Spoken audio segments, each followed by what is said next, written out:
주요 뉴스입니다. 제주특별자치도가 전 도민이 소외되지 않고 민생회복 소비 쿠폰 혜택을 받을 수 있도록 본격적인 준비에 돌입했습니다. 제주특별자치도가 전국 최초로 태양광 에너지로만 감귤을 재배하는 실증 사업에 나섰습니다. 폭염과 마른 장마로 인한 가뭄 위기에 선제적으로 대응하고 지역별 맞춤형 가뭄 대책을 본격 추진할 계획입니다.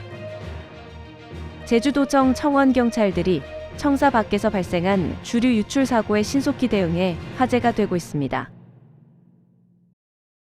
안녕하세요. 제주특별자치도 AI 아나운서 제이나입니다.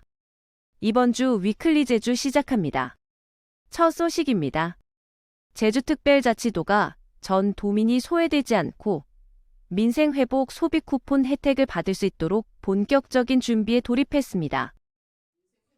정부의 소비 진작 정책에 맞춰 시행되는 이번 쿠폰은 고물가로 위축된 소비를 회복하고 소상공인, 자영업자의 매출 증대를 목적으로 추진됩니다.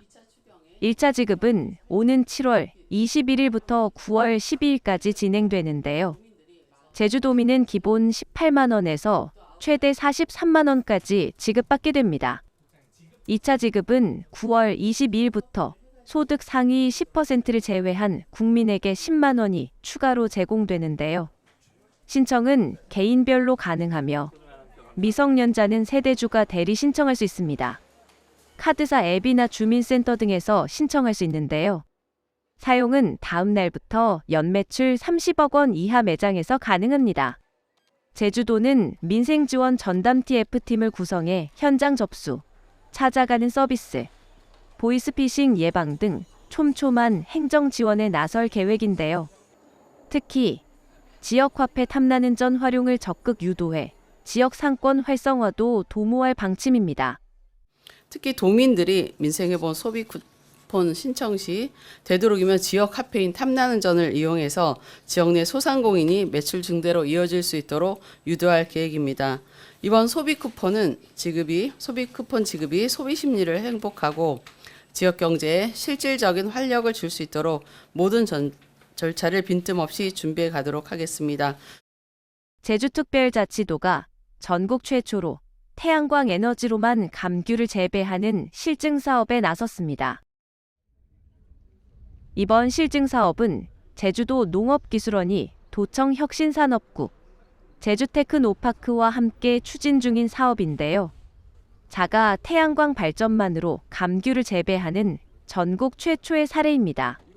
총 6억 7천만 원이 투입돼 태양광 설비와 에너지 저장 장치, 히트펌프 등이 구축됐으며 감귤 생산에 필요한 전력과 품질을 분석해 올해 말까지 재배 모델을 완성할 계획인데요. 제주도는 이 사업을 통해 감귤 농가는 물론 1차 산업 전반이 기후위기에 대응하는 재생에너지 전환의 주체가 될 수 있다고 강조했습니다. 앞서 제주도는 지난해 전국 최초로 아리백 달걀을 생산한 데 이어 올해부터는 축산 분야까지 아리백 인증을 확대하고 있습니다. 우리 에너지로 활용을 하기 위해서 지금 여기 100평을 가지고 약 27kW를 전기를 생산하면 감귤 농사의 전기 사용량도 충분히 활용할 수가 있고 그 외에 남은 전기는 또 에너지로 화해 가지고 다시 농가 그 소득에 기여할 수 있을 것 같다는 생각이 느낍니다. 제주특별자치도가 폭염과 마른 장마로 인한 가뭄 위기에 선제적으로 대응하고 있습니다. 오영훈 지사는 8일 오전 성읍저수지를 찾아 농업용수 공급 상황을 점검했는데요. 성읍저수지는 도내 최대 규모 농업용 저수지로 총 125만 톤의 저수량 중 현재 약 80만 톤이 저장돼 있는 것으로 확인됐습니다. 이는 비가 오지 않더라도 4개월간 농업용수 공급이 가능한 수준인데요. 제주도는 저수지 운영 실태를 면밀히 점검하고 관계 부서 간 협업을 통해 가뭄 장기화에 대비한 농업용수 비상 대응 체계를 강화하기로 했습니다. 또한 공공관정, 급수탑 등 수방 장비 1000여 개의 점검을 완료하고 급수 차량 120대를 사전 배치하는 등 선제적 대응에 나섰는데요. 제주도는 당근 파종 시기인 이달 하순부터 토양 수분 상태에 따라 지역별 맞춤형 가뭄 대책을 본격 추진할 계획입니다. 도는 8일 재난안전대책본부 상황실에서 2025년 가뭄 대비 관계기관 점검 회의를 열고 기후위기 속 가뭄 대응 역량을 점검했습니다. 올해 제주도는 7월부터 약한 가뭄이 시작됐는데요. 강수량은 평년의 70% 미만으로 떨어진 상태입니다. 장마도 예년보다 짧아 가뭄이 장기화될 가능성이 높은 것으로 전망됐는데요. 도는 지난 1일 2025년 가뭄 종합대책을 수립하고 상수도, 농업용수 분야의 단계별 급수 계획과 지하수 재이용, 물 절약 캠페인 등을 포함한 3대 전략과 8대 중점 과제를 마련했습니다. 행정시와 관계 부서 간 협업을 통해 가뭄 전담 조직도 구성했는데요. 용천수와 하수처리수 재이용 확대, 광역농업용수 공급망 구축도 병행 추진 중입니다. 제주도는 관계기관과의 긴밀한 협력으로 사전 대응력을 강화하고 도민 피해를 최소화하기 위한 총력 대응에 나설 계획입니다. 다음 소식은 제주도청 청원경찰들의 미담 소식입니다. 7일 오전 제주시 연동 신제주 로타리에서 주류를 운송하던 화물차가 소주 박스를 쏟는 사고가 발생했는데요. 다행히 인명피해는 없었지만 깨진 병과 상자들로 인해 교통이 일시 마비됐습니다. 이를 목격한 도청 청원경찰들은 곧바로 빗자루와 쓰레바지를 들고 현장으로 달려가 병 조각과 박스를 신속히 정리해 20분 만에 차량 통행을 정상화시켰는데요.